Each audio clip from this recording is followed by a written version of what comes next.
Alcatraz escape. On June 11, 1962, in San Francisco Bay, Alcatraz, America's most notorious maximum security prison, was thought to be escape-proof.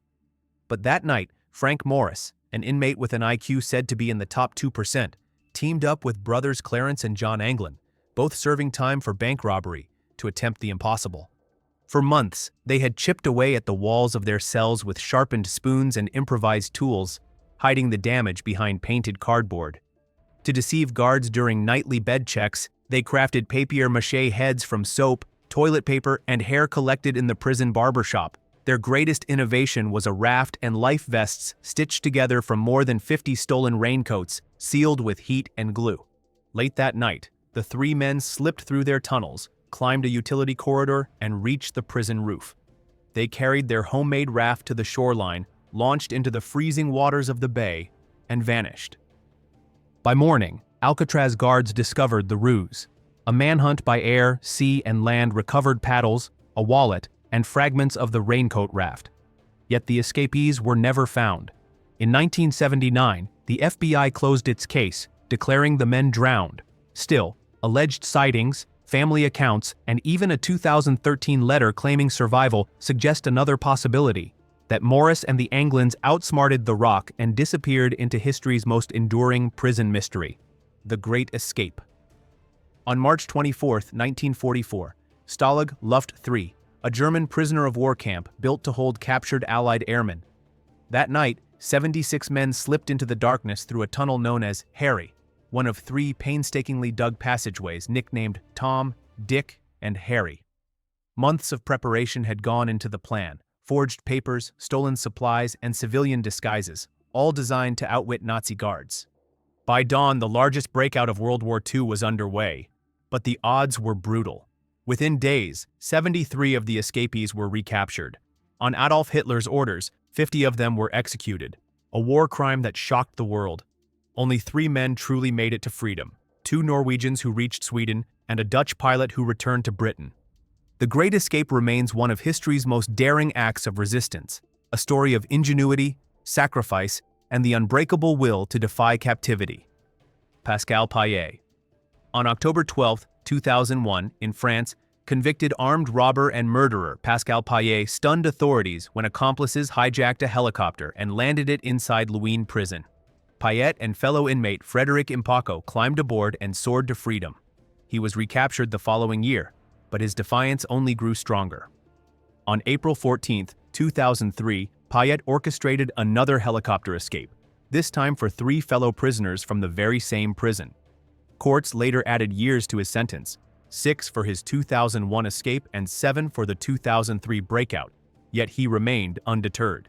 Then came July 14, 2007, Bastille Day. 4 masked men hijacked a helicopter from Cannes-Mandelieu Airport, landed it on the roof of Grasse Prison, and whisked Payet away in broad daylight. It was his 3rd helicopter escape, earning him the title of Europe's Helicopter Escape King. His freedom was brief. On September 21, 2007, Spanish police captured him in Mataró, near Barcelona.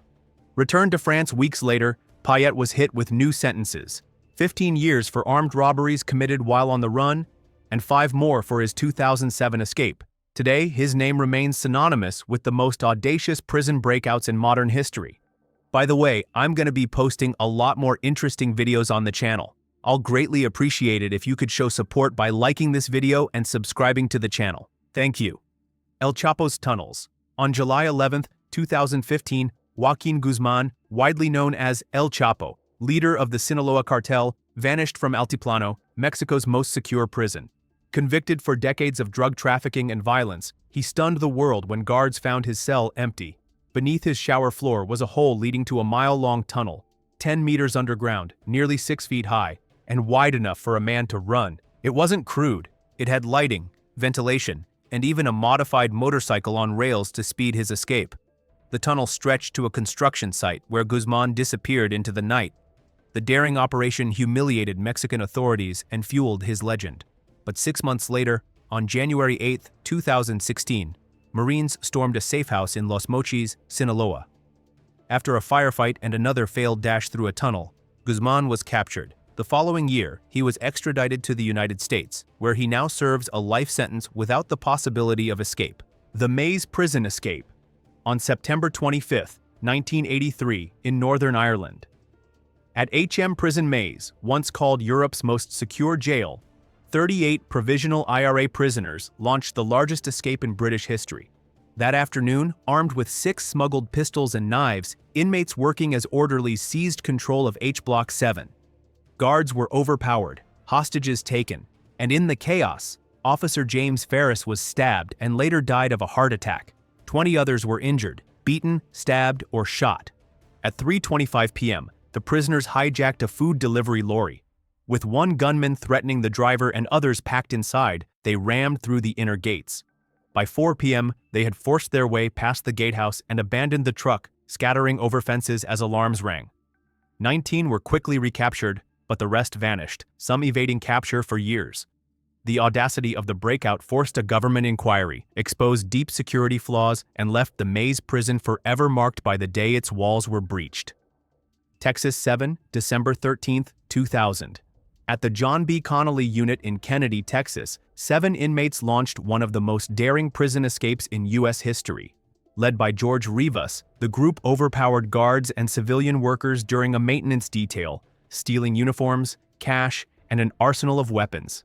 They fled the prison in a stolen truck, leaving behind a note that read, "You haven't heard the last of us yet." For weeks they stayed on the run, committing robberies to fund their escape. On Christmas Eve 2000, they stormed an Oshman's sporting goods store in Irving, Texas.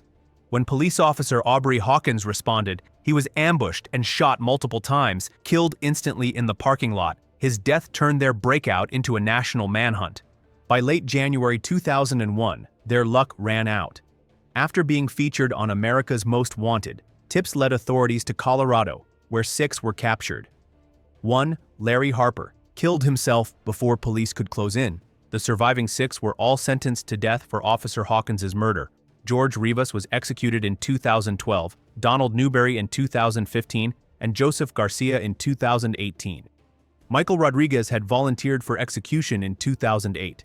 Today, Patrick Murphy and Randy Halpern remain on Texas death row. The Texas 7 remain infamous, not just for escaping prison, but for the deadly violence that followed. Carlos Ghosn. On December 29, 2019, in Tokyo, Japan, former Nissan chairman Carlos Ghosn, once one of the most powerful figures in the auto industry, vanished from house arrest in an escape that stunned the world. Arrested on November 19, 2018, he had faced charges of underreporting nearly $80 million in compensation and misusing company funds.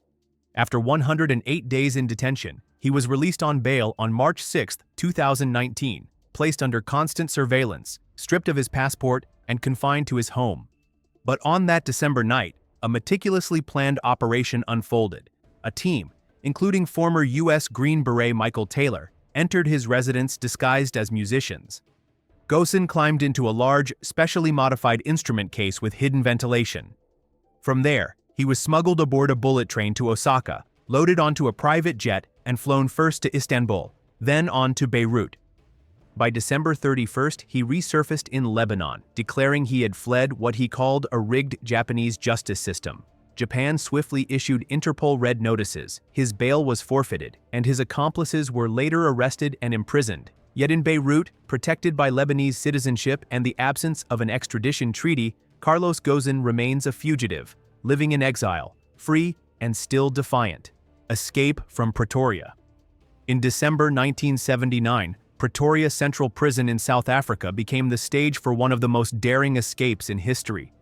2 anti-apartheid activists, Tim Jenkin and Stephen Lee, had been jailed the previous year, Jenkins sentenced to 12 years, Lee to 8, for producing and distributing banned African National Congress pamphlets. Alongside them was French national Alex Moumbaris, serving 6 years for his own political activities. Inside their cells, Jenkins studied every key the guards used. From memory, he crafted 10 wooden replicas, carving them in secret and testing them night after night. By late 1979, the plan was ready. On the evening of November 11th, the 3 men began their escape. One door after another opened to Jenkins' makeshift keys, until they walked past the final gate and into the city streets. They made their way through Mozambique, Tanzania, and Angola, eventually reaching safety in London. By January 2, 1980, they were reunited with ANC leader Oliver Tambo in Lusaka, Zambia, turning their escape into a global story of resistance. This was more than a jailbreak. It was a carefully engineered act of defiance, 3 men walking free, and in doing so, striking a symbolic blow against the apartheid regime. The Old Bailey helicopter escape. December 10, 1987, HMP Gartrey, Leicestershire. In one of the most audacious prison breaks in British history, a hijacked helicopter descended into the high-security prison's exercise yard. Inmates John Kendall and Sidney Draper sprinted toward the aircraft, clambered aboard, and within seconds, the chopper lifted them beyond the prison walls. Both men had been serving long sentences, Kendall for armed robbery and Draper for serious violent offenses. The escape was carefully coordinated, with accomplices on the outside seizing control of a Bell 206 Jet Ranger helicopter and forcing its pilot to fly directly into the prison grounds. Guards, caught off guard by the sudden aerial intrusion, could do nothing but watch as the convicts vanished into the sky. The breakout gripped headlines, marking the only recorded helicopter escape in the United Kingdom. But freedom didn't last long. After a 10-day nationwide manhunt, Kendall and Draper were recaptured and returned to custody, their daring flight now cemented in criminal history as Britain's most infamous airborne escape. The Libby prison escape. In the heart of the Civil War, on the night of February 9, 1864, one of the boldest prison breaks in American history unfolded at Libby Prison in Richmond, Virginia. Known for its brutal conditions, starvation, disease, and the rat-infested basement called Rat Hell, the prison held hundreds of captured Union officers. Led by Colonel Thomas E. Rose of the 77th Pennsylvania Infantry and Major A. G. Hamilton, the officers secretly dug a tunnel from the cellar, inching forward for 17 nights, carrying out dirt in buckets, and hiding their work beneath straw. Their passage stretched nearly 50 feet, ending in a vacant lot outside the walls. That February night, 109 men crawled to freedom through the narrow shaft. By morning, the Confederates discovered the escape, but nearly 59 had already reached Union lines, while 48 were recaptured, and 2 drowned in the James River. The Libby prison escape remains one of the largest and most daring mass breakouts of the Civil War, remembered as a story of ingenuity, endurance, and the unbreakable will to be free. Mountjoy Prison. On 31 October 1973, Dublin's Mountjoy Prison became the stage for one of history's boldest breakouts. A hijacked helicopter swooped into the exercise yard and lifted 3 senior IRA figures, Seamus Toomey, J.B. O'Hagan, and Kevin Mallon, to freedom. Toomey, the Provisional IRA's chief of staff, had been sentenced just weeks earlier. The escape plan began after a failed rope ladder attempt, replaced with an audacious scheme to seize a helicopter. That afternoon, pilot Captain Thompson Boys was forced at gunpoint to fly an Alouette 2 to Mountjoy. As the helicopter descended, Mallon used semaphore signals to guide it in. Guards, mistaking it for a ministerial visit, hesitated. Within seconds, the prisoners scrambled aboard, and the aircraft lifted away, leaving chaos below. The escape humiliated the Irish government, triggering the largest manhunt in the state's history. Mallon was recaptured by December, O'Hagan by 1975, and Toomey in 1977. In response, security was tightened, wires were strung across prison yards, and IRA inmates were moved to Port Louise under heavy army guard. The daring flight even entered pop culture when the Wolf Tones released the helicopter song, which soared to #1 on the Irish charts despite being banned from the airwaves. It remains a legendary tale of precision, audacity, and the thin line between captivity and freedom. Crown Point Jail. On March 3, 1934, Crown Point Jail in Indiana, proudly called escape-proof, became the stage for John Dillinger's most legendary move. The 30-year-old gangster, awaiting trial for the murder of a police officer during a bank robbery, stunned guards with what appeared to be a pistol. In truth, it was a gun carved from wood in his cell, darkened to look real. With nerves of steel, Dillinger bluffed his way through the corridors, locking up guards without firing a shot. He then stormed out of the jail and into history, stealing Sheriff Lillian Hawley's 1933 Ford V8 and roaring out of Indiana. Within days, he was back with his gang, hitting banks across the Midwest and humiliating law enforcement. But the escape branded him America's most wanted man. Just 4 months later, on July 22, 1934, Dillinger's luck ran out. FBI agents gunned him down outside Chicago's Biograph Theater. Yet his wooden gun jailbreak from Crown Point endures as one of the boldest prison escapes ever recorded. Wormwood Scrubs. On the night of October 22, 1966, London's Wormwood Scrubs prison became the scene of a Cold War escape straight out of a spy novel. Behind bars was George Blake, a former British intelligence officer turned Soviet double agent. Convicted in 1961 of betraying MI6 secrets to Moscow, he had been sentenced to an unprecedented 42 years, the longest sentence ever handed down by a British court at the time. With the help of fellow inmates and outside allies, including Irishman Sean Bourke, Blake put his plan into motion. Bourke had smuggled in a walkie-talkie to coordinate timing, and that night he hurled over a rope ladder with rungs fashioned from knitting needles. Blake slipped through a tampered window, broke a bar, and climbed onto the roof. Under the cover of darkness and rain, he scrambled across, seized the ladder, and hauled himself over the prison wall, though he fractured his wrist in the fall. Outside, a network of sympathizers, including activists Michael Randall and Pat Pottle, sheltered him and later smuggled him through France in a camper van, across the border into East Germany, and finally into Moscow. Welcomed by the KGB as a hero, Blake lived out the rest of his life in the Soviet Union, while Britain was left humiliated by the sheer audacity of his escape. Korydallos Prison. In Greece, few prison breaks are as legendary as those of Vasilis Palaiokostas. On June 4, 2006, the convicted kidnapper and bank robber was serving a 25-year sentence inside Korydallos Prison near Athens. That afternoon, accomplices hijacked a sightseeing helicopter with a pistol and a grenade, forced the pilot to land in the prison yard, and picked him up in broad daylight. Palaiokostas and an inmate leapt aboard, flew to a nearby cemetery, and escaped on waiting motorcycles. Recaptured in August 2008, he was returned to Korydallos.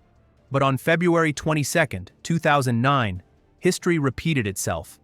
A helicopter swooped over the prison, dropped a rope ladder, and Palaiokostas climbed up with fellow inmate Alcatraz. Guards opened fire, but an accomplice in the helicopter shot back. No one was injured. The bound pilot was forced to drop them near a getaway car, and once again, Palaiokostas vanished. The second escape humiliated Greek authorities. Several justice officials and prison officers were dismissed or prosecuted, and a €1 million bounty was placed on his head. Rizai was later recaptured, but Palaiokostas remains at large, remembered as the uncatchable Greek Robin Hood. Silverwater Escape. On March 25, 1999, Sydney's Silverwater Correctional Complex witnessed one of Australia's most daring escapes. John Killick, a convicted armed robber awaiting trial, was sprung from custody in a dramatic airborne rescue. His partner, Russian-born librarian Lucy Dudko, had posed as a tourist to charter a helicopter. Once in the air, she pulled a pistol on the pilot and ordered him to land inside the prison yard. Guards were stunned as Killick sprinted across the open ground and climbed aboard. Within moments, the helicopter lifted off, leaving authorities powerless. For 45 days, the pair eluded capture, moving between safe houses across Sydney, while headlines dubbed Dudko the helicopter hijacker in love. But on May 8, police cornered them at a caravan park in Bass Hill. Killick was returned to prison, while Dudko was later convicted on multiple charges and sentenced to 10 years, serving 7 before her release in 2006. Newgate Prison Escape, London, 1724. Jack Sheppard, a young thief born in Spitalfields in 1702, had already become notorious for slipping through the strongest locks England could forge.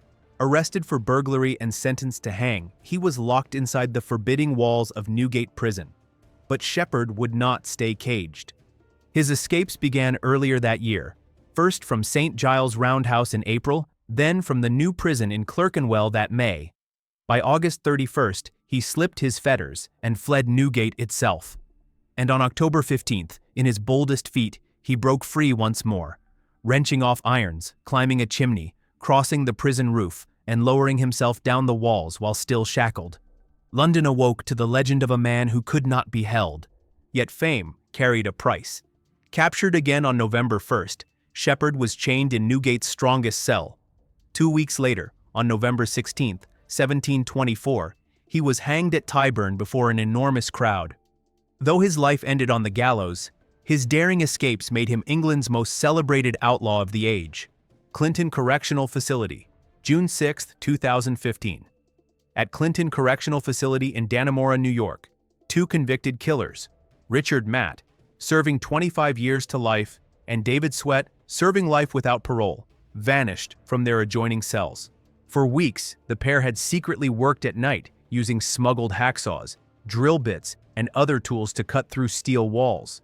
They navigated hidden catwalks, broke through steam pipes, and crawled deep beneath the prison, finally emerging through a manhole outside the walls. When guards discovered their cells were empty, a massive 23-day manhunt began, involving thousands of officers across upstate New York.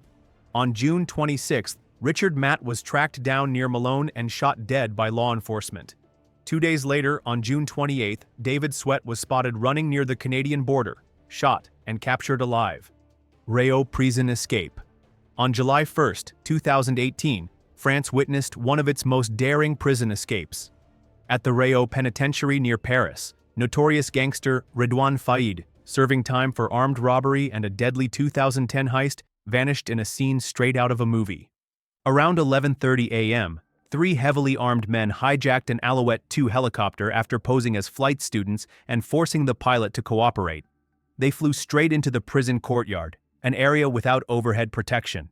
Smoke grenades were set off, and with an angle grinder, the masked accomplices cut through heavy doors to reach Faïd in the visiting room. In less than 10 minutes, he was airborne and gone. The helicopter was later found burned outside Paris, with getaway cars also torched. A nationwide manhunt mobilized thousands of officers, but Faïd eluded capture for 3 months, even disguising himself under a burqa in public. Finally, on October 3, 2018, he was arrested in his hometown of Creil. 5 years later, in October 2023, he received an additional 14-year sentence, ensuring his legend of escape now comes with decades more behind bars. Santa Martha, Acatitla. On August 19, 1971, the world witnessed one of the first helicopter prison escapes at Santa Martha, Acatitla prison in Mexico City. The man at the center was Joel David Kaplan, a New York businessman serving a 28-year sentence for the 1962 murder of his business associate, a crime he always denied. The plan was orchestrated by his sister, Judy Kaplan, who arranged for a Bell helicopter painted to resemble a government aircraft. That evening, while more than 100 guards were distracted by a movie, the helicopter dropped into the yard unnoticed. Kaplan and fellow inmate Carlos Antonio Contreras Castro, a Venezuelan counterfeiter, dashed from their cell, climbed aboard, and within seconds were airborne. No shots were fired. The aircraft carried them out of Mexico and into freedom. Amazingly, Mexican authorities never sought extradition, and the United States chose not to pursue the case. Kaplan eventually detailed the escape in his memoir, The 10-Second Jailbreak, which later inspired the 1975 Hollywood film Breakout, starring Charles Bronson. Joel David Kaplan's escape remains a landmark in history, fast, flawless, and almost cinematic. La Catedral. In June 1991, drug lord Pablo Escobar surrendered to Colombian authorities, but only on his own terms. Instead of a normal prison, he built La Catedral, a fortress high in the hills above Medellin. Inside were luxuries few inmates could dream of: a bar, a jacuzzi, a soccer field, and guards loyal to him. But Escobar never stopped running his empire. When the government moved to transfer him to a regular prison, the illusion of confinement collapsed. On the night of July 22, 1992, Escobar made his move. Exploiting a weak wall he had ordered built into La Catedral, he and his men slipped out as soldiers surrounded the compound, vanishing into the Colombian mountains. What followed was a 16-month manhunt, with Colombia's elite search block, backed by U.S. agents, pursuing him through safe houses and hideouts. It ended on December 2, 1993, when Escobar was tracked to a Medellin neighborhood. In a rooftop shootout, Colombia's most feared outlaw was killed. His reign of power and the audacity of his prison escape brought to a violent close. If you enjoyed this video, I'm going to be posting a lot more interesting videos on the channel. I'd greatly appreciate it if you could like and subscribe. Thank you very much.